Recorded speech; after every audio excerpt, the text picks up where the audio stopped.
Hello everybody, this is Fernando for the latest Cryptids and Monsters video. Alright, let's go ahead and let's do the final chapter here. Chapter 10 of the wonderful Through a Misted Glass by Dr. David Marsh.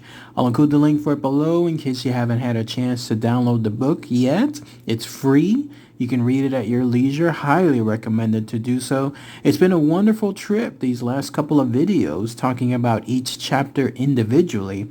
And if but for that one chapter that got taken down, everything else was a breeze. I absolutely loved sharing this book with everyone here. It looks like based on the views and the comments that people liked it too. I'm going to create a separate playlist for this as well. And then that way you'll be able to enjoy these chapters on your own, separate from my other videos.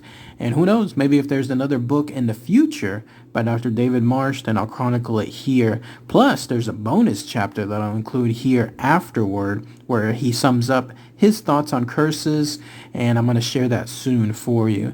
But in this case, chapter 10 has to do with a curse involving a woman, a young woman who apparently felt the scorn of her friend. It all has to do with a relationship that ended up going bad for that friend, and then the curse that that friend placed on the young woman. And the way it seems like everything is okay towards the end, a little bit of a spoiler, but who knows, maybe as the title ends, it basically gives the idea that this curse could return afterward. So let's go ahead and let's share chapter 10 here. And then as always, I'll give my own thoughts and opinions on there. Sad day when it comes to sharing the final chapter here. As the great Q once said within that wonderful episode of Star Trek, Next Generation, all good things, the way he said it, all good things must come to an end. So let's share that here. Tanya and Shanna had been friends ever since either could remember. They did everything together and enjoyed the same things. Life in southeastern Louisiana can be as hard for teens as anywhere else, and the desirable boys can be scarce. At 18, they both met Remy, a handsome young man from Texas who had moved to Louisiana for a job. He was 21, and both girls liked him a great deal. Both courted Remy, and he liked them both, but soon came the day when like wasn't enough, and the pressure on Remy by the two girls to commit to one or the other was fierce. Remy finally picked Tanya, and Shana was furious. According to Tanya, Shana said Tanya would pay for her betrayal. Tanya was happy with Remy, however, and soon would forget that veiled threat. Tanya and Remy became very close, moving in together and even speaking of marriage. But it wasn't long before something happened. Remy became ill and eventually needed to go to the hospital. While there, Shana visited and told them both a strange, frightening thing. Shana had gone into New Orleans and paid a hoodoo practitioner to curse Tanya. Shana laughed as she told Remy's illness was the result of this curse. Her words dripped in hate as she told them that whomever Tanya loved would become sick and then die. Victory in her eyes, she left, never to see either again. Neither Tanya nor Remy truly believed in curses and nervously laughed Shana off. Remy recovered and came home to Tanya. Within a few weeks, he was back in the hospital with the same symptoms. He suffered blinding headaches, nausea, and weakness. This time he stayed longer at the hospital. Tanya had to work, so she could only visit Remy after work and on days off. When she did visit, the symptoms would begin to re-manifest. The doctors were baffled, and it soon became apparent that Remy's illness was somehow tied to Tanya. An investigation did not reveal any medical cause that placed Tanya at blame, and so Remy was released. Again, a week later, Remy was back at the hospital, and again, he recovered quickly. Remy had time to think while there in the hospital bed. His conclusion was he would leave Tanya. He was released and went to the house he and Tanya shared, collected his things, and went back to Texas. He left Tanya a note explaining that whilst he didn't believe in curses, something was clearly up that involved Tanya and his illness. Tanya was devastated, but as time went on, she forgot Shana's curse. Tanya moved into downtown New Orleans, working in the French Quarter, and soon met another young man. Robert was an intelligent young man in New Orleans to study music. He and Tanya hit it off and soon were dating. 1 week later, though, Robert became ill, and the memory of Shana laughing as she related the curse came flooding back to Tanya. But she said nothing to Robert, and so Robert grew more ill but had to attend a family gathering in Tennessee and left to do so. He called Tanya to tell her he was better and recovering nicely. He said he would return the next week. Tanya took this time to visit her own Houdan, who immediately recognized Tanya's problem. The Houdan performed a ritual to remove the curse, and Tanya felt a great weight lift off her soul.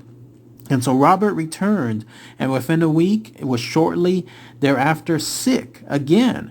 This repeated once more before Robert concluded it was somehow Tanya. He left her, telling her he didn't understand why this was happening, but that he couldn't keep getting ill. Tanya pleaded with him, saying she knew a way to fix this, but Robert only wanted to get away from the illness. And so Tanya became depressed and sought out the Houdan to ask what went wrong. The Houdan had died of old age earlier that week, and so Tanya was near panic. She asked around for another Houdan, but such is a closed society, and it took her over a year to find one who would help her. Meanwhile, she risked 3 more relationships, all ending in the same tragic way, the men physically ill to the point of hospitalization. At this point, Tanya gave up on relationships until she could find a practitioner to help her. She shunned every advance any man made toward her, and finally she met someone who took her to meet another practitioner, one reputed to be quite knowledgeable. She rode for hours to a remote place in the Atchafalaya swamp, where she met an old woman. The woman saw the curse upon Tanya and saw too that the curse had once been lifted. The old woman said that the problem was that nothing had been done to prevent the curse from reattaching itself to Tanya.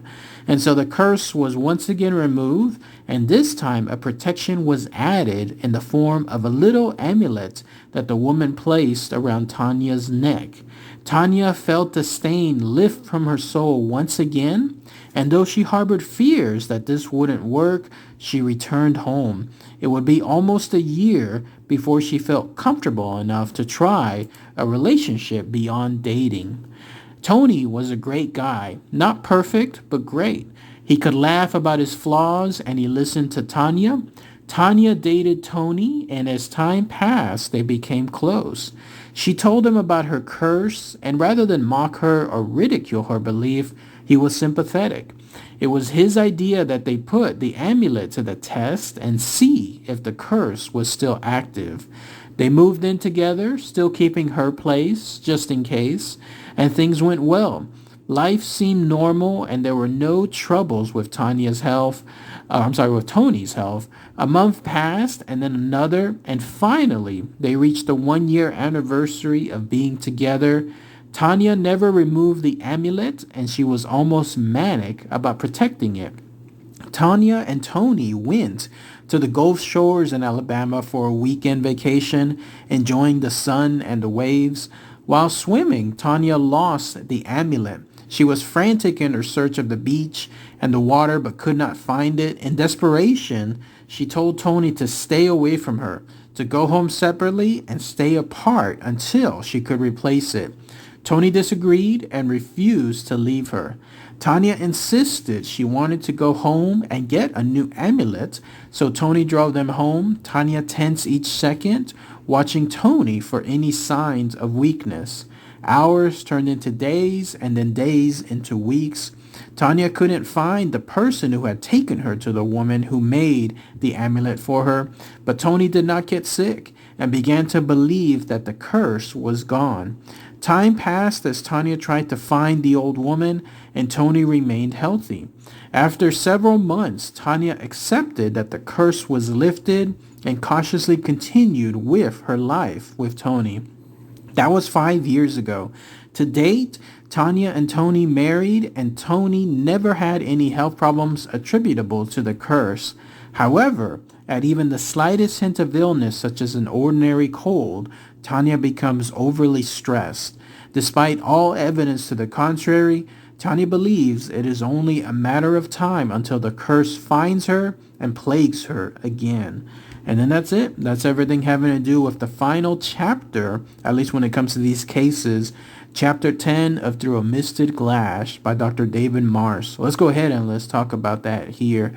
First off, what a way to end the book, no? When it comes to this, yet another classic curse, but in this case involving scorned love. Here you have a situation where Tanya was friends, and in this case with Shana, but eventually the two of them had a romantic interest in one guy, the guy named Remy. But when that happened and Remy ended up picking Tanya, then Shana definitely had a scornful attitude. She wanted to make sure that not only would Tanya pay, but she would pay on a continuous basis.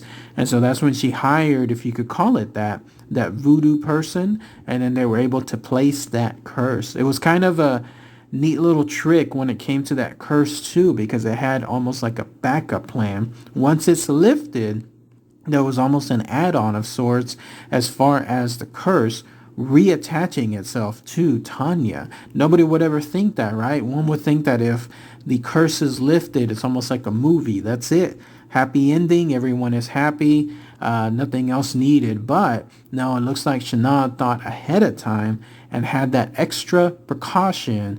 It's in a weird way, in a sick way, and making sure that if that curse is lifted, it would definitely reattach itself. It took couple of experiences, and it looks like that other voodoo person to be able to realize this and then help Tanya with whatever was happening to her. But she went through all those bad relationships, those illnesses, taking someone to the hospital. That can be pretty frightening, actually, because if you're sick and you're staying home, no issues, right? Obviously, you'll get better soon. It takes a couple of days, but you just let time pass by. But if you're sick and it's to the point that it's so bad that you have to go to the hospital, not just once, not twice, but multiple times, that really does add up. Now, we could totally sympathize with any of those guys. Obviously, they can't really blame Tanya for the circumstance, but at the same time, they're thinking about themselves, about their own health.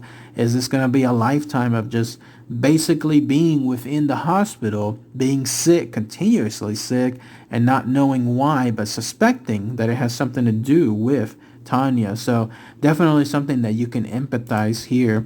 It was nice to see, though, that this chapter almost ended on a hopeful note.